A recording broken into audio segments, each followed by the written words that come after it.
നമ്മുടെ intelligence ബ്യൂറോയിലേക്ക് മുൻപൊരു notification വിളിച്ച കാര്യം കൃത്യമായിട്ട് നമ്മൾ അപ്ഡേറ്റ് ചെയ്തിട്ടുണ്ടായിരുന്നു. അത് വരുന്നതിന് മുൻപായിട്ട് നമ്മൾ അപ്ഡേറ്റ് ലഭിച്ച സമയത്ത് നമ്മളെ വാട്സപ്പ് ചാനലിലൂടെയൊക്കെ കൃത്യമായിട്ട് പറഞ്ഞിട്ടുണ്ടായിരുന്നു നോട്ടിഫിക്കേഷൻ വരുന്നുണ്ട്, ഇത്ര വേക്കൻസി ഉണ്ടാകും. നിങ്ങൾക്ക് ഇവിടെ കാണാൻ സാധിക്കും, കംപ്ലീറ്റ് ഡീറ്റെയിൽസ് പറഞ്ഞതാണ്. അതുപോലെ തന്നെ മിനിമം 10th ബേസിൽ നമുക്ക് വിളിക്കുന്ന സെക്യൂരിറ്റി അസിസ്റ്റന്റിന്റെ നോട്ടിഫിക്കേഷൻ വരുന്നെന്നുള്ള ഇൻഫർമേഷൻ ലഭിച്ച സമയത്തും ഇന്നലെ തന്നെ നമുക്ക് അത് ലഭിച്ചിട്ടുണ്ടായിരുന്നു. ഡീറ്റെയിൽ ആയിട്ട് കാര്യങ്ങളൊക്കെ നമ്മൾ പറഞ്ഞിട്ടുണ്ടായിരുന്നു. അതിനുശേഷം നിങ്ങൾ ഇവിടെ കാണുന്ന ഈ ഒരു നോട്ടീസും കാര്യങ്ങളൊക്കെ ലഭിച്ചിട്ടുണ്ടായിരുന്നു, എനിക്ക് ലഭിച്ചു. അപ്പം പിന്നീട് നമ്മൾ ഡീറ്റെയിൽ ആയിട്ടുള്ള വീഡിയോ ചെയ്യാമെന്ന് കരുതി. അപ്പോൾ ഇന്ന് രാവിലെ ചെയ്ത വീഡിയോൻ്റെ ഇടയിൽ ഒരുപാട് പേര് നിരവധി സംശയങ്ങളാണ് ചോദിച്ചിട്ടുള്ളത്. അപ്പോൾ എന്താണ് ഈ ഒരു ജോലി, എന്തൊക്കെയാണ് ഇതിൽ പ്രധാനമായിട്ട് ശ്രദ്ധിക്കേണ്ടത്, ഇതിൻ്റെ നെഗറ്റീവ്സ് എന്തൊക്കെയാണ്, പോസിറ്റീവ്സ് എന്തൊക്കെയാണ്, അങ്ങനെയുള്ള എല്ലാ കാര്യങ്ങളും ഈ ഒരു വീഡിയോയിലൂടെ നമുക്ക് ചർച്ച ചെയ്യാനായിട്ട് സാധിക്കുന്നതാണ്. കൃത്യമായിട്ട് നിങ്ങൾക്ക് പറഞ്ഞുതരാം. അതിൻ്റെ അപ്പുറം ഈ ഒരു നോട്ടിഫിക്കേഷൻ നമുക്ക് ഡിസ്കസ് ചെയ്യാമെന്ന് പറയുന്ന ഒരു കാര്യം കൂടി ഈ ഒരു വീഡിയോയിലൂടെ നമുക്ക് ചെയ്യാവുന്നതാണ്. പ്രധാനമായിട്ട് നിങ്ങളുടെ അടുത്ത് പറയാനുള്ളത് ഇത് IB ആണ്, ഇന്റലിജൻസ് ബ്യൂറോ ആണ്. നമുക്ക് പബ്ലിക്കലി അവൈലബിൾ ആയിട്ടുള്ള ഡാറ്റേൻ്റെ അപ്പുറം മറ്റൊരുപാട് ഹിഡൻ ആയിട്ടുള്ള അല്ലെങ്കിൽ കുറച്ചധികം ഹൈഡ് ചെയ്തിട്ടുള്ള നമുക്ക് പബ്ലിക്കലി അവൈലബിൾ ആക്കാത്ത ഡാറ്റകൾ ഉണ്ടാവും. ഇപ്പോൾ ജോബ് നേച്ചർ തന്നെ നോക്കുകയാണെങ്കിൽ നമുക്ക് നോട്ടിഫിക്കേഷനിലും അതുപോലെ തന്നെ പല വെബ്സൈറ്റിലും പല സ്ഥലങ്ങളിലും പബ്ലിക്കലി അവൈലബിൾ ആക്കിയതിന് അപ്പുറം ഒരുപാടധികം ഹിഡൻ ആയിട്ടുള്ള അല്ലെങ്കിൽ അവർ ഒളിച്ചു വെക്കുന്ന അല്ലെങ്കിൽ ലൈക്ക് നമ്മുടെ സെക്യൂരിറ്റി ത്രെഡൊക്കെ ഉണ്ടാകുന്നതുകൊണ്ട്, സെക്യൂരിറ്റി ഇഷ്യൂ ഉണ്ടാകുന്നതുകൊണ്ട് തന്നെ കുറേ അധികം കാര്യങ്ങൾ അവർ എന്ത് ചെയ്തിട്ടുണ്ടാവും, കൃത്യമായിട്ട് പബ്ലിക്കലി അവൈലബിൾ ആക്കിയിട്ടുണ്ടാവില്ല. അപ്പോൾ നമുക്ക് ലിമിറ്റഡ് ആയിട്ടെന്ന് പറയാൻ പറ്റില്ല, ഏകദേശം നമുക്ക് കിട്ടിയിട്ടുള്ള ഇമ്പോർട്ടൻ്റ് ആയിട്ടുള്ള കാര്യങ്ങളൊക്കെ വെച്ചിട്ടുള്ള ഡീറ്റെയിൽ ആയിട്ടുള്ള കാര്യങ്ങൾ ഈ ഒരു വീഡിയോയിലൂടെ തന്നെ നമുക്ക് ചർച്ച ചെയ്യാവുന്നതാണ്. അപ്പോൾ ഈ ഒരു ജോബിനെ പറ്റിയിട്ടുള്ള നെഗറ്റീവ് സൈഡും പോസിറ്റീവ് സൈഡും നമ്മൾ നോക്കുന്നതായിരിക്കും. മോശമായിട്ടുള്ള വശവും നല്ല വശവും, ഇതിൻ്റെ പ്ലസ് പോയിന്റും നെഗറ്റീവ് പോയിന്റും നമ്മൾ നോക്കുന്നതായിരിക്കും എന്നാണ് പറഞ്ഞിട്ടുള്ളത്. ജോബിനെ കുറച്ച് കാണാനെന്നല്ല, പലർക്കും ഇതിനെപ്പറ്റി അറിയില്ല. അപ്പോൾ അത് മനസ്സിലാക്കാൻ വേണ്ടി മാത്രമാണ്, ഒരു എഡ്യൂക്കേഷൻ പർപ്പസിന് വേണ്ടി മാത്രം എടുക്കുക. അത് നിങ്ങൾ മനസ്സിലാക്കുക. ഇതിനു മുമ്പും പല ജോബിനും നമ്മൾ നെഗറ്റീവും പോസിറ്റീവും പറഞ്ഞിട്ടുണ്ടായിരുന്നു. അത് നിങ്ങൾക്ക് ഇതിനെ അപേക്ഷിക്കണോ വേണ്ടിയോ എന്നുള്ളത് തീരുമാനിക്കാൻ വേണ്ടി മാത്രം പറയുന്നതാണെന്ന് ശ്രദ്ധിച്ചിരിക്കുക, അല്ലാതെ മറ്റൊരു സൈഡിലും ഇതെടുക്കാതിരിക്കുക. അപ്പോൾ ഇന്റലിജൻസ് ബ്യൂറോയിലേക്കാണ് നോട്ടിഫിക്കേഷൻ ഇപ്പോൾ റിലീസ് ചെയ്തിട്ടുള്ളത്. ഷോർട്ട് നോട്ടീസാണ്. അപ്പോൾ ഇതിനെ അപേക്ഷിക്കുന്നവർക്ക്, നെഗറ്റീവ് സൈഡിൽ നിന്ന് തന്നെ നമുക്ക് തുടങ്ങാം. അപേക്ഷിക്കുന്നവർക്ക് ഏകദേശം 650 രൂപേൻ്റെ അടുത്ത് ഫീസ് വരുന്നുണ്ട്. അത് വലിയൊരു എമൗണ്ട് തന്നെയാണ്. പ്രോസസ്സിംഗ് ചാർജും അതും ഇതൊക്കെ ആയിട്ട് 650 രൂപേൻ്റെ അടുത്ത് ഫീസ് വരുന്നുണ്ട്. അപ്പം വനിതകളാകുമ്പോൾ ഉണ്ടാവില്ലല്ലോ, ഫീസ് ഉണ്ടാവില്ലല്ലോ, SC ST ആകുമ്പോൾ ഉണ്ടാവില്ലല്ലോ എന്ന് ചിന്തിക്കുന്നവർക്ക് അവർക്കും ഫീസ് ഉണ്ട്. 550 രൂപേൻ്റെ അടുത്ത് അവർക്ക് ഫീസ് വരുന്നുണ്ട്. പിന്നെ എക്സാമിൻ്റെ കാര്യം നോക്കുകയാണെങ്കിൽ 3 ടയർ എക്സാം ആണ് വരുന്നത്. കുറച്ച് കോംപ്ലിക്കേറ്റഡ് ആയിട്ടുള്ള എക്സാം തന്നെയാണെന്ന് പറയേണ്ടി വരും. ഓഫീസർ ആണെങ്കിലും അതുപോലെ തന്നെ നമ്മുടെ സെക്യൂരിറ്റി അസിസ്റ്റൻ്റ് ആണെങ്കിലും കുറച്ച് കോംപ്ലിക്കേറ്റഡ് ആണ്. പക്ഷേ നല്ല രീതിയിൽ പഠിക്കുകയാണെങ്കിൽ പ്രശ്നമില്ല. പക്ഷേ ഡീറ്റെയിൽ ആയിട്ട് എക്സാമിനേഷൻ്റെ കാര്യം പറയുമ്പോൾ ഞാൻ പറയാം, ഇത് നെഗറ്റീവ് ആൻഡ് പോസിറ്റീവ് സൈഡ് പറയുമ്പോഴുള്ള ഒരു കാര്യമാണെന്ന് ശ്രദ്ധിച്ചിരിക്കുക. അപ്പോൾ അങ്ങനെ ഒരു കാര്യമുണ്ട്. പിന്നെ നമ്മൾ ഇന്റലിജൻസ് ബ്യൂറോ ആയതുകൊണ്ട് തന്നെ ഒരുപാടധികം സെൻസിറ്റീവ് ഇൻഫർമേഷൻ നമ്മുടെ കയ്യിലൂടെ കടന്നു പോകുന്നുണ്ടാവും. അപ്പോൾ അതിനനുസരിച്ച് ജോബിൽ നമുക്ക് പ്രഷറോ കാര്യങ്ങളൊക്കെ ഹാൻഡിൽ ചെയ്യേണ്ടതായിട്ട് വരുന്ന ഒരു സാഹചര്യം അത് ഡെഫിനറ്റ്ലി അധിക ജോബുകളിൽ ഉണ്ടാകുന്നതാണ്. അപ്പോൾ അങ്ങനെ ഒരു കാര്യം നമുക്ക് ഇവിടെയും ആഡ് ചെയ്യാനായിട്ട് സാധിക്കുന്നതാണ്. പിന്നെ നമുക്ക് പറയാൻ സാധിക്കുന്ന ഒരു കാര്യം എന്ന് പറയുന്നത്, നമ്മുടെ ഫാമിലി ആയിട്ട് അറ്റാച്ച് ചെയ്ത് ജീവിക്കണം, ഒരു 9 to 5 ജോബ് എന്നൊക്കെ ആഗ്രഹിക്കുന്നവർക്ക് ഇന്റലിജൻസ് ബ്യൂറോ എസ്പെഷ്യലി ഓഫീസർ അതുപോലുള്ള പോസ്റ്റുകളൊക്കെ കുറച്ചധികം കോംപ്ലിക്കേറ്റഡ് ആണ് തന്നെ പറയേണ്ടി വരും. കാരണം അവിടെ നമുക്ക് കിട്ടുന്ന ടാസ്കുകൾ കാര്യങ്ങളൊക്കെ ആ ഒരു ലെവലിലുള്ളതായിരിക്കും. ഇന്റലിജൻസ് വിങ്ങിലാണ്, ഇന്ത്യയിലെ തന്നെ വൺ ഓഫ് ദി മോസ്റ്റ് വളരെയധികം ഇമ്പോർട്ടൻ്റ് ആയിട്ടുള്ള ഒരു ഇന്റലിജൻസ് വിങ്ങിലാണ് നിങ്ങൾ വർക്ക് ചെയ്യാനായിട്ട് പോകുന്നത്. അപ്പോൾ അത് നമുക്കൊരു പ്ലസ് പോയിന്റ് ആയിട്ട് എടുക്കാൻ പറ്റുന്ന കാര്യമാണ് കേട്ടോ. എന്തായാലും അതിൻ്റെതായിട്ടുള്ള ഡിസഡ്വാൻറ്റേജും ചിലവർക്ക് ഉണ്ടാവും.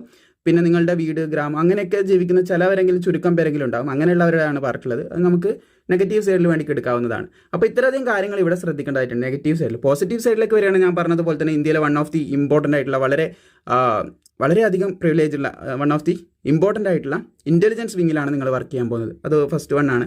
പിന്നെ സാലറി, ബാക്കിയുള്ള അലവൻസ് കാര്യങ്ങൾ അത് മറ്റൊന്നാണ്. പിന്നെ ഇങ്ങനെയുള്ള കാര്യങ്ങൾ തന്നെ പ്രധാനപ്പെട്ട ഇത്രയധികം സെൻസിറ്റീവ് ആയിട്ടുള്ള ഇൻഫർമേഷൻ കാര്യങ്ങളൊക്കെ നിങ്ങൾ കൈകാര്യം ചെയ്യുന്നതുകൊണ്ട് തന്നെ നിങ്ങൾക്ക് അതിൻ്റെതായിട്ടുള്ള വാല്യൂം കാര്യങ്ങളൊക്കെ സൊസൈറ്റിയിൽ ഉണ്ടാകുന്നതാണ് തീർച്ചയായിട്ടും. അപ്പോൾ അങ്ങനെ കുറച്ച് കാര്യങ്ങൾ നമുക്കിതിൻ്റെ പോസിറ്റീവ് സൈഡിലും എടുക്കാൻ പറ്റുന്നതാണ്. പിന്നെ ജോബ് എന്ന് പറയുന്ന ഒരു കാര്യത്തിൽ എടുക്കുകയാണെങ്കിൽ നല്ലൊരു ജോബാണ്. അങ്ങനെ പല കാര്യങ്ങളും നമുക്ക് പോസിറ്റീവ് സൈഡിൽ എടുക്കാൻ സാധിക്കും. നിലവിൽ നമുക്ക് അവൈലബിൾ ആയിട്ടുള്ള ഡാറ്റ വെച്ചിട്ട് ഇതിൻ്റെ പോസിറ്റീവ് സൈഡിൽ ആഡ് ചെയ്യാൻ പറ്റുന്നതിൻ്റെ ജോബ് നേച്ചർ നമുക്ക് നോക്കാം. അതായത് നമുക്ക് സെക്യൂരിറ്റി കാര്യങ്ങളൊക്കെ നമ്മൾ എന്ത് ചെയ്യുക, മാനേജ് ചെയ്യുക, അങ്ങനെയുള്ള കാര്യങ്ങളൊക്കെ ആയിരിക്കും വരിക. പിന്നെ IB ഓഫീസിൻ്റെ കാര്യങ്ങൾ, അത് സെക്യൂരിറ്റി മെയിൻറ്റെയിൻ ചെയ്യുക, അതുപോലെ തന്നെ നമ്മുടെ സീനിയർ ഓഫീസറിനെ വിവിധ കാര്യങ്ങൾ അനലൈസ് ചെയ്യാനൊക്കെ ആയിട്ട് അസിസ്റ്റ് ചെയ്യുക. അപ്പോൾ തീർച്ചയായിട്ടും സെൻസിറ്റീവ് ആയിട്ടുള്ള ഡാറ്റ നമ്മുടെ കയ്യിലൂടെയും കടന്നു പോകുന്നുണ്ടാവും. അപ്പോൾ നമ്മൾ അത്ര ഇമ്പോർട്ടൻ്റ് ആയിട്ടുള്ള പേഴ്സൺ തന്നെയായിരിക്കും. നമുക്ക് അധികം എക്സ്പ്രഷനോ കാര്യങ്ങളോ ഒന്നും പറയാൻ പറ്റില്ല. മേ ബി ഇപ്പം ഞാൻ മുമ്പ് ഒരു പോസ്റ്ററൊക്കെ ഉണ്ടാക്കിയിട്ട് പറഞ്ഞിട്ടുണ്ടായിരുന്നു IB ഓഫീസർ ആകുമ്പോൾ അവരുടെ അടുത്തൊക്കെ. നമ്മളിപ്പം ജോലി കിട്ടിയാലും പുറത്ത് പറയും, ഇപ്പം ചില സ്ഥലത്ത് പോയിട്ട് IB ഓഫീസറാന്ന് പറഞ്ഞു കഴിഞ്ഞാൽ നമ്മുടെ ജീവന് തന്നെ പ്രശ്നമായിരിക്കും, ജീവന് തന്നെ അപകടകരമായിട്ടുള്ളൊരു കാര്യമായിട്ട് മാറാനുള്ള സാധ്യതയുണ്ട്. അപ്പോൾ അങ്ങനെ കുറച്ച് അത് നെഗറ്റീവ് സൈഡിൽ എടുക്കാൻ പറ്റുന്നതാണ്. പക്ഷേ അതിൻ്റെതായിട്ടുള്ള എത്ര നെഗറ്റീവ് വരുമ്പോൾ അത്ര തന്നെ പോസിറ്റീവ്സും ഉണ്ടാവും എന്ന് ശ്രദ്ധിച്ചിരിക്കും. നമ്മുടെ ഗ്യാസ് സിലിണ്ടറൊക്കെ പോലെ നമുക്ക് നല്ല രീതിയിൽ പാചകം ചെയ്യാൻ പറ്റും. അത് പൊട്ടിത്തെറിച്ചാൽ അതിൻ്റെതായിട്ടുള്ള ദൂഷ്യവശങ്ങളുണ്ട്. അതുപോലെ തന്നെ ജസ്റ്റ് ഇത് പറയാനുള്ള കാരണം, കഴിഞ്ഞൊരു വീഡിയോയിൽ ഒരു സുഹൃത്ത് വലിയൊരു എസ്എ റൈറ്റിംഗ് പോലെ കമൻറ്റ് ചെയ്ത് ചോദിച്ചിട്ടുണ്ടായിരുന്നു, ഈ പോസ്റ്റ് എന്താണ് എങ്ങനെയാണെന്നുള്ള കാര്യം. പിന്നെ യൂണിഫോം പോസ്റ്റ് ആണെന്ന് ചോദിച്ചിട്ടുണ്ടായിരുന്നു. യൂണിഫോം പോസ്റ്റ് ആണോ എന്ന് ചോദിച്ചു കഴിഞ്ഞാൽ ഇത് കോമൺലി നമുക്ക് യൂണിഫോം പോസ്റ്റ് ആയിട്ട് പറയാം. പക്ഷേ നമ്മുടെ ജോബ് നേച്ചർ അനുസരിച്ചിട്ടുണ്ടാകും, എവിടെയാണ് ജോബ് ചെയ്യുന്നത്, എങ്ങനെയാണ് ജോബ് ചെയ്യുന്നത്. അപ്പോൾ ഞാൻ പറഞ്ഞു, എല്ലാം പബ്ലിക്കലി നമുക്ക് അവൈലബിൾ ആയിട്ടുള്ള ഡാറ്റയല്ല. കറൻറ്റ്ലി നോക്കുകയാണെങ്കിൽ യൂണിഫോം ജോബായിട്ടാണ് മനസ്സിലായിട്ടുള്ളത്. അതുപോലെ തന്നെ നമ്മൾ വർക്ക് ചെയ്യുന്നതിൻ്റെ നേച്ചർ അനുസരിച്ചിട്ടായിരിക്കും പിന്നെ യൂണിഫോം വിയർ ചെയ്യുന്നതും കാര്യങ്ങളൊക്കെ ഉണ്ടാവുക എന്നും കൂടി മനസ്സിലായിട്ടുണ്ട്. അപ്പോൾ എന്തായാലും നിങ്ങൾക്ക് ഈ ജോബിനെ പറ്റി ഏകദേശം ധാരണ കിട്ടിയെന്ന് കരുതുന്നു. ഇതിൻ്റെ നെഗറ്റീവും പോസിറ്റീവും കാര്യങ്ങളൊക്കെ പറഞ്ഞിട്ടുണ്ട്. ഇനി നമുക്ക് ഇതിൻ്റെ ഡീറ്റെയിൽസിലേക്ക് കിടക്കാം. കേരളത്തിൽ ഇതിന് സെപ്പറേറ്റ് വേക്കൻസി റിപ്പോർട്ട് നിങ്ങൾക്ക് കാണാൻ സാധിക്കും. തിരുവനന്തപുരം, ഇതിന് മലയാളം അറിയണം കേട്ടോ കേരളത്തിൽ അപ്ലൈ ചെയ്യുന്നത്. കാരണം നമുക്ക് ട്രാൻസ്ലേഷനൊക്കെ വരുന്നില്ല. എക്സാമിൻ്റെ കാര്യം ഞാൻ പറഞ്ഞില്ല, 3 ടയർ എക്സാമാണ് വരുന്നതെന്ന് പറഞ്ഞില്ല. അതിൽ നമ്മൾ ട്രാൻസ്ലേറ്റ് ചെയ്യേണ്ട കാര്യങ്ങളൊക്കെ ഉണ്ട്, അത് മുമ്പോട്ട് ഞാൻ പറയാം. അപ്പോൾ എന്തായാലും മലയാളം അറിഞ്ഞിരിക്കണം. കേരളത്തിൽ നിന്ന് അപ്ലൈ ചെയ്യുമ്പോൾ ഒന്ന് ശ്രദ്ധിച്ചിരിക്കുക, അവിടുത്തെ ഡൊമിസൈലായിരിക്കണം, അത് മുമ്പോട്ട് പറയാം. അതിന് ടോട്ടൽ കേരളത്തിൽ വന്നിട്ടുള്ള വേക്കൻസി 334 ഒഴിവുകളാണ് നിലവിൽ വന്നിട്ടുള്ളതെന്ന് ശ്രദ്ധിച്ചിരിക്കാം. അതുപോലെ തന്നെ ഇതിൻ്റെ നേച്ചർ നോക്കുകയാണെങ്കിൽ നിങ്ങൾക്ക് കാണാൻ സാധിക്കും, സെക്യൂരിറ്റി അസിസ്റ്റൻറ്റ് പോസ്റ്റാണ്. അപ്പോൾ അതിൻ്റെ ക്ലാസിഫിക്കേഷൻ നോക്കുകയാണെങ്കിൽ general central service group C non gazetted non ministerial post ആണെന്നും കൂടി ശ്രദ്ധിച്ചിരിക്കുക. മിനിസ്റ്റേറിയൽ ജോബ് അല്ല, അത് പ്രത്യേകം ശ്രദ്ധിച്ചിരിക്കുക. നോൺ ഗസറ്റഡ് പോസ്റ്റ് ആണ്, 10th ലെവൽ പോസ്റ്റ് ആണെന്നും കൂടി ശ്രദ്ധിക്കുക. അതുപോലെ തന്നെ ഗ്രൂപ്പ് സി പോസ്റ്റ് ആണെന്ന് ശ്രദ്ധിച്ചിരിക്കുക. പിന്നെ അതുപോലെ തന്നെ ഇതിൻ്റെ പേ ലെവൽ നോക്കുകയാണെങ്കിൽ 21,700 മുതൽ 69,100 വരെയൊക്കെ ശമ്പളം ലഭിക്കുന്ന ഒരു പോസ്റ്റാണ്. പിന്നെ ഇതിൻ്റെ അഡ്വാൻറ്റേജിൽ നമുക്ക് കൂട്ടാൻ പറ്റുന്ന ഒരു കാര്യം തന്നെയാണ്, ഇത് ഒരുപാട് അലവൻസും കാര്യങ്ങളൊക്കെ ലഭിക്കും. അത് നമുക്ക് പ്ലസ് പോയിന്റിൽ കൂട്ടാൻ പറ്റുന്ന ഒരു കാര്യം തന്നെയാണ്. ഒരുപാട് അലവൻസ് കാര്യങ്ങളൊക്കെ ലഭിക്കുന്ന ഒരു പോസ്റ്റാണ്. പിന്നെ മറ്റൊരു കാര്യത്തിന് അപേക്ഷിക്കാൻ നിങ്ങൾക്ക് വിദ്യാഭ്യാസ യോഗ്യതയായിട്ട് വേണ്ടത് 10ാം ക്ലാസ് ആണെന്ന് ശ്രദ്ധിച്ചിരിക്കുക. അതുപോലെ തന്നെ ഏത് സ്റ്റേറ്റിലാണോ നിങ്ങൾ താമസിക്കുന്നത് അതിൻ്റെ ഡൊമിസൈലും കാര്യങ്ങളൊക്കെ നിങ്ങൾക്ക് ആവശ്യമായിട്ടുണ്ട്. ഡൊമിസൈൽ സർട്ടിഫിക്കറ്റ് എന്ന് പറയാം, നിങ്ങൾ സ്ഥിരതാമസക്കാരനായിരിക്കണം സ്റ്റേറ്റിൽ, ആ ഒരു കാര്യമാണ് പറയുന്നത്. അതുപോലെ തന്നെ ലോക്കൽ ലാംഗ്വേജിലുള്ള അറിവ് നിങ്ങൾക്ക് ഇവിടെ ചോദിക്കുന്ന knowledge of any of local language, മുകളിൽ നമ്മൾ കൊടുത്ത ആ ഒരു പട്ടികകളിലെ ലോക്കൽ ലാംഗ്വേജിലുള്ള അറിവ് വേണമെന്ന് പറയുന്നുണ്ട്. കാരണം ട്രാൻസ്ലേഷനും കാര്യങ്ങളൊക്കെ വേണ്ടതായിട്ടുണ്ട്. അതുകൊണ്ട് ലോക്കൽ ലാംഗ്വേജിലുള്ള അറിവ് ഉണ്ടായിരിക്കണം എന്ന് പറയുന്നത് കാണാൻ സാധിക്കും. പിന്നെ field experience in intelligence work, അതുള്ളവർക്ക് എന്തായിരിക്കും കുറച്ച് മുൻഗണന ലഭിക്കും. അപ്പോൾ അതെങ്ങനെയാണെന്ന് ചോദിച്ചാൽ ഞാൻ പറഞ്ഞു, ഒരുപാടധികം കാര്യങ്ങൾ ഹൈഡ് ചെയ്ത് വെക്കേണ്ടതായിട്ടുള്ള ഒരു മേഖല തന്നെയാണ്. എന്തായാലും ഇൻ്റലിജൻസ് വർക്കിൽ ഫീൽഡ് എക്സ്പീരിയൻസ് ഒക്കെ ഉള്ള ആരെങ്കിലും ഉണ്ടെങ്കിൽ അവർക്ക് മുൻഗണനയും കാര്യങ്ങളൊക്കെ ലഭിക്കുന്നതായിട്ടുള്ള കാര്യങ്ങൾ ഇവിടെ കാണാനായിട്ട് സാധിക്കും. പിന്നെ അതുപോലെ തന്നെ എസെൻഷ്യൽ ക്വാളിഫിക്കേഷൻ്റെ കാര്യത്തിൽ ഇതാണ് ഇമ്പോർട്ടൻ്റ്, നിർബന്ധിത യോഗ്യത എന്ന് പറയുന്നത് ഈ ഞാൻ റെഡ് മാർക്കിൽ അടയാളപ്പെടുത്തിയിട്ടുള്ള ഈ കാര്യങ്ങളാണ്. ഈ 3 യോഗ്യത നിങ്ങൾക്ക് നിർബന്ധമായിട്ടുണ്ടായിരിക്കണം. ലോക്കൽ ലാംഗ്വേജിലുള്ള അറിവ്, പിന്നെ കേരളത്തിൽ നിന്നാണ് കേരളത്തിൻ്റെ ഡൊമിസൈൽ വേണം, തമിഴ്നാട്ടിൽ നിന്നാണെങ്കിൽ തമിഴ്നാട്ടിൻ്റെ ഡൊമിസൈൽ വേണം. ഇനി മറ്റേതെങ്കിലും സ്റ്റേറ്റിൽ നിന്ന് കാണുന്നുണ്ട്, വീഡിയോ ട്രാൻസ്ലേറ്റ് ചെയ്യുന്നുണ്ടല്ലോ, അപ്പോൾ അങ്ങനെ കാണുന്നുണ്ട് നിങ്ങൾ അവിടുത്തെ ഡൊമിസൈലായിരിക്കണം, സ്ഥിരതാമസക്കാരനായിട്ടുള്ള സർട്ടിഫിക്കറ്റും കാര്യങ്ങളും അങ്ങനെ വേണം. പിന്നെ 10ാം ക്ലാസ് വേണം. അതൊക്കെയാണ് ഇമ്പോർട്ടൻ്റ് ആയിട്ട് പറയാനുള്ളത്. പിന്നെ ഫീൽഡ് എക്സ്പീരിയൻസ് ഇൻ്റലിജൻസ് വർക്കിൽ അത് ഉണ്ടെങ്കിൽ മുൻഗണന ലഭിക്കും, ഇല്ലെങ്കിലും പ്രശ്നമൊന്നുമില്ല എന്ന് ശ്രദ്ധിക്കുക. അതുപോലെ തന്നെ 18 to 27 വയസ്സ് വരെയുള്ളവർക്കാണ് അപേക്ഷിക്കാനായിട്ട് സാധിക്കുന്നതെന്ന് ശ്രദ്ധിച്ചിരിക്കുക. 18 to 27 വയസ്സ് വരെയുള്ളവർക്ക് അപ്ലൈ ചെയ്യാൻ സാധിക്കും. 17/8/2025 അടിസ്ഥാനപ്പെടുത്തിയാണ് പ്രായം കണക്കാക്കുന്നത്. കഴിഞ്ഞ വീഡിയോയിൽ ആരോ ഈ ഒരു ഏജിൻ്റെ ഇടയിൽ പെട്ടവർക്ക് അപേക്ഷിക്കാൻ സാധിക്കുമെന്നൊക്കെ ചോദിച്ചിട്ടുണ്ടായിരുന്നു. അപ്പോൾ ഏജ് കണക്കാക്കുന്ന തീയതി ഇവിടെ കൊടുത്തിട്ടുണ്ട്. 18 to 27 വയസ്സ് വരെയുള്ളവർക്ക് അപേക്ഷിക്കാൻ സാധിക്കും. ഇതിൽ നിന്ന് SC STക്ക് 5 വർഷത്തെയും OBCക്ക് 3 വർഷത്തെയും പ്രായത്തിലിളവും കാര്യങ്ങളൊക്കെ ലഭിക്കുന്നുണ്ട് എന്നും കൂടി പ്രത്യേകം ശ്രദ്ധിച്ചിരിക്കുക.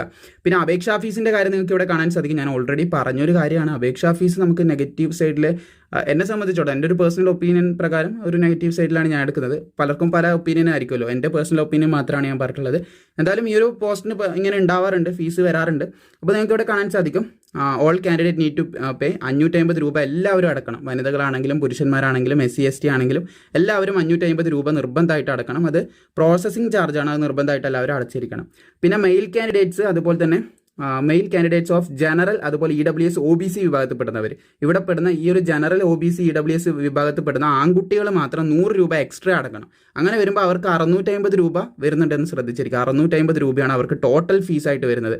പ്രോസസ്സിംഗ് ചാർജും അതുപോലെ തന്നെ ഇതിൻ്റെ മൊത്തത്തിലുള്ള ഫീസും കാര്യങ്ങളൊക്കെ ആയിട്ട് 650 രൂപ വരുന്നുണ്ടെന്ന് ശ്രദ്ധിച്ചിരിക്കുക. എല്ലാവരും അത് അടക്കേണ്ടതായിട്ടുണ്ട്. ഈ ഒരു പ്രോസസ്സിംഗ് ചാർജ് എല്ലാവരും അടക്കണം. 100 രൂപ എക്സ്ട്രാ OBC EWS അവരൊക്കെ അടക്കേണ്ടതായിട്ടുണ്ട്. ജനറൽ കാറ്റഗറിയിൽ വരുന്ന ആൺകുട്ടികൾ അടക്കേണ്ടതായിട്ടുണ്ട് എന്ന് ശ്രദ്ധിച്ചിരിക്കുക. ഇതൊരു നെഗറ്റീവ് സൈഡിലാണ് ഞാൻ എടുത്തിട്ടുള്ളത്. നിങ്ങളുടേതായിട്ടുള്ള തോട്ടിലും വ്യൂ പോയിന്റിലും നിങ്ങൾക്ക് എടുക്കാനായിട്ട് സാധിക്കുന്നതാണ് എന്ന് ശ്രദ്ധിക്കുക. അതുപോലെ തന്നെ ഇതിൻ്റെ എക്സാമിനേഷൻ പാറ്റേൺ അത് കൃത്യമായിട്ട് പറഞ്ഞുതരാം. എങ്ങനെയാണ് ഇതിൻ്റെ എക്സാം നടക്കുന്നത്. ഒരു 10th ലെവൽ എക്സാമാണ് നമുക്ക് കണ്ടാൽ തന്നെ മനസ്സിലാവില്ല. 10th ലെവൽ എക്സാമിന് നിങ്ങൾ ഇതുവരെ ഇൻ്റർവ്യൂ കണ്ടിട്ടുണ്ടോ എന്ന് എനിക്കറിയില്ല. അപ്പോൾ ഇതിന് ഇൻ്റർവ്യൂ അടക്കം വരുന്നുണ്ട്. അപ്പോൾ ഇതിൻ്റെ എക്സാമിനേഷൻ മെത്തേഡ് ഞാൻ കൃത്യമായിട്ടൊന്ന് പറഞ്ഞു തരാം. നിങ്ങൾക്ക് ഇവിടെ കാണാൻ സാധിക്കുന്നതാണ്. ഓൺലൈൻ ആയിരിക്കും ടയർ 1 എക്സാം. ഞാൻ പറഞ്ഞു 3 ടയർ എക്സാമാണ് ഇതിന് നടക്കുന്നത്. അപ്പോൾ അതിൽ ടയർ 1 എക്സാം നമുക്ക് ഓൺലൈനായിട്ടാണ് നടക്കുക. Online objective multiple time. നമ്മുടെ SSC പരീക്ഷയ്ക്കില്ല, ഒരു ചോദ്യം വരും, അതിന് 4 ഓപ്ഷൻസ് ഉണ്ടാവും, അതിൽ നമ്മൾ കറപ്പിച്ചു കൊടുക്കുന്ന ആ ഒരു പരിപാടി തന്നെ മൗസ് കൊണ്ട് നമ്മൾ കറപ്പിക്കുന്ന ആ ഒരു രീതിയിലുള്ള എക്സാമാണ് ഇവിടെ വരുന്നത് എന്ന് ശ്രദ്ധിച്ചിരിക്കുക. അപ്പോൾ അതിൽ വരുന്ന ഓരോ ക്വസ്റ്റിനും നമുക്ക് 1 മാർക്ക് വെച്ച് ലഭിക്കുമെന്ന് ശ്രദ്ധിച്ചിരിക്കുക. അതുപോലെ നെഗറ്റീവ് മാർക്കിംഗ് ഉണ്ട്. 1/4 നമുക്ക് നെഗറ്റീവ് മാർക്കിംഗ് ആയിട്ട് പോകുന്നതായിരിക്കും എന്ന് ശ്രദ്ധിച്ചിരിക്കുക. അപ്പോൾ ഇതിൽ വരുന്നത് 20 സെറ്റായിട്ടാണ് വരുന്നത്. 5 പാർട്ട് 20 ക്വസ്റ്റ്യൻ ആയിട്ട്. അത് കൃത്യമായിട്ട് പറഞ്ഞുതരാം. ജനറൽ അവയർനെസ് കാണാൻ സാധിക്കും. അതുപോലെ തന്നെ കോണ്ട് നിങ്ങൾക്ക് കാണാൻ സാധിക്കുന്നതാണ്. അതുപോലെ തന്നെ ന്യൂമെറിക്കൽ, അനലിറ്റിക്കൽ, ലോജിക്കൽ എബിലിറ്റി നമ്മുടെ റീസണിങ്ങിൻ്റെ ഭാഗത്തു നിന്ന് കാണാൻ സാധിക്കും. ഇംഗ്ലീഷ് കാണാൻ സാധിക്കുന്നതാണ്. അതുപോലെ തന്നെ ജനറൽ സ്റ്റഡീസ് കാണാൻ സാധിക്കുന്നതാണ്. ഇത്രയും ഭാഗത്തു നിന്നാണ് നമുക്ക് ചോദ്യം വരുന്നത്. 100 മാർക്കിൻ്റെ ചോദ്യമാണ്. 1 മണിക്കൂർ കൊണ്ട് നമ്മൾ ഇതിനെല്ലാം ആൻസർ ചെയ്യേണ്ടതായിട്ടുണ്ട് എന്ന് ശ്രദ്ധിച്ചിരിക്കേണ്ടതാണ്. അപ്പോൾ ഇതിൽ പ്രധാനമായിട്ട് പറയാനുള്ളത് ഓരോ സെക്ഷനിൽ ഇവിടെ 20, ഇവിടെ 20, 5 സെക്ഷൻ ഉണ്ട്. 5 സെക്ഷനിൽ നിങ്ങൾക്ക് 20 വെച്ചിട്ട് 100 മാർക്കിൻ്റെ പരീക്ഷയാണ്. ഒരു ക്വസ്റ്റ്യൻ 1 മാർക്ക് വെച്ചിട്ടാണ് നൽകപ്പെടുന്നതെന്ന് ശ്രദ്ധിച്ചിരിക്കുക. അപ്പോൾ ഇവിടെ ഷോർട്ട് ലിസ്റ്റ് ആവുന്നവർ എന്ത് ചെയ്യും? നേരെ താഴെ ഒരു കടമ്പ കിടക്കുന്നുണ്ട്. അതായത് രണ്ടാമത്തെ സെക്കൻഡ് സ്റ്റേജ് ഉണ്ട്. സെക്കൻഡ് സ്റ്റേജിലേക്ക് നിങ്ങൾ പോകുന്നതായിരിക്കും. സെക്കൻഡ് സ്റ്റേജിൽ നിങ്ങൾക്ക് വരുന്നതെന്ന് വെച്ച് കഴിഞ്ഞാൽ റിട്ടൺ എക്സാമിനേഷൻ ആണ്. ഡിസ്ക്രിപ്റ്റീവ് ആണ്. പെന്നും പേപ്പറും ഉപയോഗിച്ച് നിങ്ങൾ എഴുതി രേഖപ്പെടുത്തേണ്ടതായിട്ടുള്ള പരീക്ഷയാണെന്ന് ശ്രദ്ധിച്ചിരിക്കുക. Translation of a passage of 500 word from local language to direct English and അതായത് നമ്മൾ ലോക്കൽ 500 വേർഡ്സ് നമ്മൾ ലോക്കൽ ലാംഗ്വേജിൽ നിന്ന് ഇംഗ്ലീഷിലേക്ക് അത് ട്രാൻസ്ലേറ്റ് ചെയ്യേണ്ട ആവശ്യകതയൊക്കെ വരുന്നുണ്ട്. അപ്പോൾ 2 ലാംഗ്വേജിലും അത്യാവശ്യം ഒരു അറിവും കാര്യങ്ങളൊക്കെ ഇവിടെ ആവശ്യമാണ്. ഇത് കൂടാതെ ഇവിടെ സ്പോക്കൺ എബിലിറ്റി എന്ന് പറയുന്ന ഒരു ഭാഗം കൂടി വരുന്നുണ്ടെന്നാണ് അറിയാൻ സാധിച്ചത്. നമ്മൾ ഇൻ്റർവ്യൂ അല്ലാതെ ഈ ഒരു ഭാഗത്ത് തന്നെ അത് വരുന്നുണ്ടെന്ന് അറിയാൻ സാധിച്ചിട്ടുണ്ട്. അതിൻ്റെ ഡീറ്റെയിൽ ആയിട്ടുള്ള ഒരു ക്ലാരിഫിക്കേഷൻ ഞാൻ ഉടനെ തരാം. അപ്പോൾ അവിടെ നമുക്ക് കൃത്യമായിട്ട് കുറച്ച് പേര് നമ്മളെ അടുത്ത് സംസാരിക്കും കാര്യങ്ങളും നമ്മൾ ഡീറ്റെയിൽ ആയിട്ട് നമ്മുടെ കാര്യങ്ങളൊക്കെ പറഞ്ഞു കൊടുക്കാൻ ഇതൊക്കെ ആക്കാനായിട്ട് ക്യാപ്പബിൾ ആയിരിക്കണം. അപ്പോൾ ഇവിടെ 50 മാർക്കിനാണ് ഈ ഒരു സെക്കൻഡ് സ്റ്റേജ് എക്സാം നടക്കുന്നത്. സോ ഇവിടെ ഇത്ര കാര്യങ്ങളെ കൊടുത്തിട്ടുള്ളൂ നോട്ടീസിൽ. 50 മാർക്കിൻ്റെ എക്സാമാണ് നടക്കുന്നതെന്ന് ശ്രദ്ധിച്ചിരിക്കുക. 1 മണിക്കൂറാണ് അവിടെ നമുക്ക് ലഭിക്കുന്നത്. ഈ ഒരു ട്രാൻസ്ലേഷനും കാര്യങ്ങളൊക്കെ ആയിട്ട് നമ്മൾ എഴുതി ചേർത്താനായിട്ട് 1 മണിക്കൂറാണ് നമുക്ക് ടൈമായിട്ട് ലഭിക്കുന്നത് എന്ന് ശ്രദ്ധിച്ചിരിക്കുക. 1 അവറാണ് നമുക്ക് ലഭിക്കുന്നതെന്ന് ശ്രദ്ധിച്ചിരിക്കാം. അത് കഴിഞ്ഞിട്ട് അതും കഴിഞ്ഞ് നിങ്ങൾ നേരെ പോകുന്നത് ഇൻ്റർവ്യൂ അല്ലെങ്കിൽ പേഴ്സണാലിറ്റി ടെസ്റ്റ് എന്നൊക്കെ പറയും. ഏകദേശം സിവിൽ സർവീസിനൊക്കെയാണ് ഈ ഒരു ടൈപ്പിൽ സംഭവം വരാറുള്ളത്. സിവിൽ സർവീസ് അല്ലെങ്കിൽ അസിസ്റ്റൻറ്റ് കമാൻഡൻറ്റ് അതിൻ്റെയൊക്കെ ഒരു എക്സാം പാറ്റേൺ ആണ് ഈ ഒരു 3 ടയർ. അസിസ്റ്റൻറ്റ് കമാൻഡൻറ്റ് നോക്കിയാണ് ഒറ്റ ദിവസത്തിലെ എക്സാമും പിന്നീട് ഇൻ്റർവ്യൂവും കാര്യങ്ങളൊക്കെയാണ് വരുന്നത്. സിവിൽ സർവീസിന് ഈ ഒരു 3 സ്റ്റേജ് പോലെ, അതുപോലെ തന്നെ ഓഫീസർ റാങ്കിനും ഈ ഒരു 3 സ്റ്റേജ് പോലെയാണ് വരുന്നത്. എന്തായാലും അപ്പോൾ ഇൻ്റർവ്യൂ ആണ് പിന്നീട് അതിന് ശേഷം വരുന്നത്. ഇൻ്റർവ്യൂവിന് 50 മാർക്കാണ് വരുന്നത്. അതിന് എത്ര സമയം വേണമെങ്കിലും പിടിക്കാൻ ശ്രദ്ധിച്ചിരിക്കാം. എത്ര ടൈം വേണമെങ്കിലും അതിന് എടുക്കാവുന്നതാണ്. ബിക്കോസ് ഒരു വ്യക്തിനെ മനസ്സിലാക്കാനുള്ള സമയമാണ് അത്. മേ ബി അവർ മൊത്തത്തിൽ മനസ്സിലാക്കുകയല്ല, ആ വ്യക്തി എന്താണ്, എങ്ങനെയാണ്. ഇൻ്റർവ്യൂ പേഴ്സണാലിറ്റി ടെസ്റ്റാണ്. ആ ഒരു വ്യക്തി എന്താണെന്ന് മനസ്സിലാക്കിയെടുക്കാൻ, അസസ് ചെയ്തെടുക്കാനായിട്ടുള്ള ഒരു ടെസ്റ്റും കാര്യങ്ങളൊക്കെയാണ് ഇവിടെ നടക്കുന്നത്. അപ്പോൾ അത് മേ ബി 30 മിനിറ്റ് പിടിക്കാം, അല്ലെങ്കിൽ 1 മണിക്കൂർ പിടിക്കാം, 15 മിനിറ്റ് പിടിക്കാം, ഈവൻ 5 മിനിറ്റിൽ നിങ്ങൾ പോയിക്കോ എന്ന് പറയാം. കാര്യങ്ങളൊക്കെ മനസ്സിലാക്കിയിട്ട് ചില ക്വസ്റ്റ്യനിൽ തന്നെ ഒരു വ്യക്തിനെ എത്രമാത്രം അവർ അനലൈസ് ചെയ്യുന്നുണ്ട് അതൊക്കെ കൃത്യമായിട്ടൊരു ടൈം പറയാൻ പറ്റില്ല എന്ന് ശ്രദ്ധിച്ചിരിക്കുക. അപ്പോൾ ഇത്രയധികം കാര്യങ്ങളാണ് ഈ ഒരു നോട്ടിഫിക്കേഷനുമായിട്ട് ബന്ധപ്പെട്ട് പറയാനുള്ളത്. നിങ്ങൾക്ക് ക്ലാരിറ്റി കിട്ടിയെന്ന് കരുതുന്നു. ഇനിയും ക്ലാരിറ്റി കിട്ടിയില്ല. ഇതിൻ്റെ എക്സാമിനേഷൻ പാറ്റേൺ ബാക്കിയുള്ള കാര്യങ്ങളൊക്കെ വെച്ച് മറ്റൊരു വീഡിയോ ചെയ്യുന്നതായിരിക്കും. അപ്പോൾ 26/7/2025 മുതൽ 17/8 ആണ് ഓഗസ്റ്റ് മാസം വരെ. 17/8/2025 വരെ നിങ്ങൾക്ക് ഇതിന് അപ്ലൈ ചെയ്യാനായിട്ട് സാധിക്കുന്നതാണ്. അപേക്ഷ തുടങ്ങാൻ പോകുന്നതേ ഉള്ളൂ എന്ന് ശ്രദ്ധിച്ചിരിക്കുക. അപ്പോൾ അപേക്ഷ തുടങ്ങാനായിട്ട് പോകുന്നത് 26/7/2025 അപേക്ഷ ഉടനടി തുടങ്ങാനായിട്ട് പോകുന്നുണ്ട്. അപേക്ഷ തുടങ്ങിക്കഴിഞ്ഞാൽ ഡീറ്റെയിൽ ആയിട്ടുള്ള വീഡിയോ കുറച്ചുകൂടെ നമുക്ക് നോട്ടിഫിക്കേഷൻ റിലീസ് ചെയ്യും. നോട്ടിഫിക്കേഷനിൽ കുറച്ചുകൂടെ ഡീറ്റെയിൽ ആയിട്ട് കാര്യങ്ങൾ മെൻഷൻ ചെയ്യുന്നതായിരിക്കും. അപ്പോൾ ഇത് ഷോർട്ട് നോട്ടീസാണ്. ഇതിൽ കുറച്ചധികം കാര്യങ്ങളെ പറഞ്ഞിട്ടുള്ളൂ. പിന്നെ ഞാൻ കുറച്ച് കാര്യങ്ങൾ എൻ്റെ അറിവിൽ നിന്നുമാണ് പറഞ്ഞിട്ടുള്ളത്. അപ്പം ബാക്കിയുള്ളത് തീർച്ചയായിട്ടും നോട്ടിഫിക്കേഷൻ റിലീസ് ചെയ്യുമ്പോൾ അതിൽ നിന്ന് നമുക്ക് എടുക്കാവുന്നതാണ്. ഏറ്റവും ബെറ്റർ എന്ന് പറയാൻ നിങ്ങൾ നോട്ടിഫിക്കേഷനുള്ള കാര്യം ബിലീവ് ചെയ്യുന്നതായിരിക്കും. ഈ ഒരു റിക്രൂട്ട്മെൻറ്റിനെ അനുസരിച്ച് നോട്ടിഫിക്കേഷനുള്ള കാര്യം വിശ്വസിക്കുന്നതായിരിക്കും കുറച്ചുകൂടെ നല്ലത്. ബിക്കോസ് IB ആണ്, ഇൻ്റലിജൻസ് ബ്യൂറോ ആണ്. പല ഇതിൻ്റെ നോട്ടിഫിക്കേഷൻ ചില സ്ഥലങ്ങളിൽ ഞാൻ കണ്ടിട്ടുണ്ട് ഫേക്ക് ആയിട്ടുള്ള കാര്യങ്ങൾ വരാൻ സാധ്യതയുണ്ട്. അപ്പോൾ അതൊക്കെ ഒന്ന് ശ്രദ്ധിക്കുക. വളരെ ഇമ്പോർട്ടൻ്റ് ആയിട്ടുള്ള കാര്യങ്ങളൊക്കെ ഇതിന് നോട്ടീസിൽ തന്നെ പറയുന്നുണ്ട്. അപ്പോൾ അതൊന്ന് ശ്രദ്ധിച്ചിട്ട് നിങ്ങൾ അപ്ലൈ ചെയ്യേണ്ടതാണ്. അതായത് ഫേക്ക് അപ്പോയിൻമെൻറ്റ് ലെറ്റർ കാര്യങ്ങൾ അങ്ങനെ കുറച്ച് കാര്യങ്ങളൊക്കെ ഇവിടെ കൊടുത്തതായിട്ട് കാണാൻ സാധിക്കും. ജസ്റ്റ് ഒന്ന് വായിച്ചു നോക്കാവുന്നതാണ്. നിങ്ങൾക്ക് സ്ക്രീൻ പോസ് ചെയ്ത് വായിച്ചു നോക്കാം. എന്തായാലും നോട്ടിഫിക്കേഷൻ ഒഫീഷ്യൽ നോട്ടിഫിക്കേഷൻ ഇറങ്ങുമ്പോൾ ഡീറ്റെയിൽ ആയിട്ടുള്ള കാര്യങ്ങൾ അതിൽ മെൻഷൻ ചെയ്യുന്നതായിരിക്കും. പിന്നെ നിങ്ങൾക്ക് താല്പര്യം ഉണ്ടെങ്കിൽ അപേക്ഷ തുടങ്ങുമ്പോൾ അപേക്ഷിക്കുക. ഇത്രയും കാര്യങ്ങൾ ഈ ഒരു പോസ്റ്റുമായി ബന്ധപ്പെട്ട് പറയാനുണ്ട്. അപേക്ഷാ ഫീസും കാര്യങ്ങളൊക്കെ നിങ്ങൾക്ക് മനസ്സിലായെന്ന് കരുതുന്നു. സെലക്ഷനും കാര്യങ്ങളും ബാക്കിയുള്ള ഡീറ്റെയിൽസ് ഒക്കെ തീർച്ചയായിട്ടും അപേക്ഷിക്കുന്നവർക്ക് വേണ്ടി നമ്മൾ പ്രോപ്പറായിട്ട് എത്തിക്കുന്നതായിരിക്കും. വീഡിയോ ഇഷ്ടപ്പെട്ട ലൈക്ക് ചെയ്യാൻ മറക്കേണ്ട. ബാക്കിയുള്ള കാര്യങ്ങൾക്ക് പ്രോപ്പറായി ചാനൽ സബ്സ്ക്രൈബ് ചെയ്ത് പ്രോപ്പറായി ഫോളോ ചെയ്താൽ മാത്രം മതി. പിന്നെ വീഡിയോ ഇഷ്ടപ്പെട്ടാൽ തീർച്ചയായും ലൈക്ക് ചെയ്യാനും പിന്നെ ഹൈപ്പ് എന്ന് പറയുന്ന ഒരു ഓപ്ഷൻ താഴെ ഡിസ്ക്രിപ്ഷൻ കമന്റ് ബോക്സിൽ വന്നിട്ടുണ്ട്. അപ്പോൾ അത് നൽകാൻ താല്പര്യമുള്ളവർക്ക് അതും നൽകാവുന്നതാണ്. നിങ്ങളുടെ പരീക്ഷയിൽ ഒരു മുൻകൈ നിങ്ങൾക്ക് കൂടുതൽ ലഭിക്കാനായിട്ട് നമ്മൾ 1000 GK ജനറൽ നോളജിന്റെ ക്വസ്റ്റ്യൻസ് തയ്യാറാക്കിയിട്ടുണ്ടായിരുന്നു. ഇത് പഠിക്കാനുള്ള മെത്തേഡും ബാക്കിയുള്ള കാര്യങ്ങൾ കൂടി ഞാൻ ഇവിടെ പ്രൊവൈഡ് ചെയ്യാം. ഏകദേശം നിങ്ങൾക്ക് കാണാൻ സാധിക്കും ഇന്ത്യൻ പൊളിറ്റിക്സ് കണ്ടന്റ് ആണിത്. ഇന്ത്യൻ പൊളിറ്റിക്സ്, ഹിസ്റ്ററി, ജോഗ്രഫി, അതുപോലെ തന്നെ ഫിസിക്സ് ആൻഡ് കെമിസ്ട്രി, അതുപോലെ ബയോളജി ആൻഡ് എൻവിറോൺമെന്റ്, അതുപോലെ ആർട്ട്, കൾച്ചർ ആൻഡ് അവാർഡ്സ്, പിന്നെ സയൻസ് ആൻഡ് ടെക്നോളജി ഉണ്ട്, ഗവൺമെന്റ് സ്കീം ഉണ്ട്, പിന്നെ സ്റ്റേറ്റ് ആൻഡ് ഇറ്റ്സ് ക്യാപിറ്റൽ, അതായത് ഇന്ത്യയിലുള്ള മൊത്തം സ്റ്റേറ്റും അതിന്റെ ക്യാപിറ്റലും അതുപോലെ എല്ലാ കാര്യങ്ങളും, പിന്നെ റിവേഴ്സ് ഓഫ് ഇന്ത്യ. ഇങ്ങനെ ഏകദേശം 1000 ചോദ്യങ്ങളാണ് നമ്മൾ ക്രിയേറ്റ് ചെയ്തിട്ടുള്ളത്. GK എന്ന് ഹൈ ചാൻസ്, SSC പോലുള്ള എക്സാമിൽ പ്രത്യേകിച്ച് ഹൈ ചാൻസ് ഉള്ള ചോദ്യങ്ങളാണ് ഇതിൽ ഉൾപ്പെടുത്തിയിട്ടുള്ളത്. സോ ഇവിടെ നിങ്ങൾക്ക് കാണാൻ സാധിക്കും ഏകദേശം 10 ഭാഗങ്ങളിൽ നിന്നാണ് ഉൾപ്പെടുത്തിയിട്ടുള്ളത്. ഏകദേശം ഓരോരോ ഭാഗങ്ങളും നിങ്ങൾ 100 ചോദ്യം വെച്ച് പഠിക്കാം. ഒരു ദിവസം 100 പഠിക്കുന്നു, രണ്ടാമത്തെ ദിവസം 100 പഠിക്കുന്നു, മൂന്നാമത്തെ ദിവസം 100 പഠിക്കുന്നു. അങ്ങനെ പഠിച്ചു പോവുകയാണെങ്കിൽ 10 ദിവസം കൊണ്ട് നിങ്ങൾക്ക് 1000 ചോദ്യങ്ങൾ കംപ്ലീറ്റ് ചെയ്യാനായിട്ട് സാധിക്കുന്നതാണ്. ഇത് കംപ്ലീറ്റ് ചെയ്താൽ മാത്രം പോരാ, നിങ്ങൾ പിന്നീട് കുറച്ച് കഴിഞ്ഞാൽ റിവിഷനും കൂടി ചെയ്യണമെങ്കിൽ തീർച്ചയായിട്ടും നിങ്ങൾ ഇത് പരീക്ഷയിൽ സഹായിക്കുന്നതായിരിക്കും. സോ ഇത് പർച്ചേസ് ചെയ്യാനായിട്ട് വളരെയധികം ചോദിക്കാൻ സാധ്യതയുള്ള ചോദ്യങ്ങളാണ്. ഇതിനു മുമ്പ് നമ്മുടെ ഇതുപോലുള്ള ചോദ്യങ്ങൾ വാങ്ങി പഠിച്ചവരുടെ ഒപ്പീനിയനും കാര്യങ്ങളും നിങ്ങൾക്ക് ഇപ്പോൾ സ്ക്രീനിൽ കാണാൻ സാധിക്കുന്നതാണ്. ആർമിയുടെ PDF നമ്മൾ ക്രിയേറ്റ് ചെയ്തപ്പോൾ വാങ്ങി പഠിച്ചവരുടെ ഡീറ്റെയിൽസ് ആണ്. എന്തായാലും ഇത് പർച്ചേസ് ചെയ്യാനായിട്ട് താഴെ ഡിസ്ക്രിപ്ഷനിൽ ഞാനൊരു ലിങ്ക് കൊടുത്തിട്ടുണ്ട്, വാങ്ങാനുള്ള ലിങ്ക്. അതിൽ ക്ലിക്ക് ചെയ്താൽ നിങ്ങൾക്ക് ഒരു വാട്സപ്പ് അക്കൗണ്ടിലേക്ക് പോകുന്നതായിരിക്കും. അവിടുന്ന് ഇതിന്റെ പേയ്മെന്റ് ഉണ്ട്, 99 രൂപയാണ്. അത് പേയ്മെന്റ് ചെയ്തതിന് ശേഷം അവിടെ അയച്ചു കൊടുത്തു കഴിഞ്ഞാൽ തീർച്ചയായിട്ടും നിങ്ങൾക്ക് ഈ ഒരു PDF ലഭിക്കുന്നതായിരിക്കും.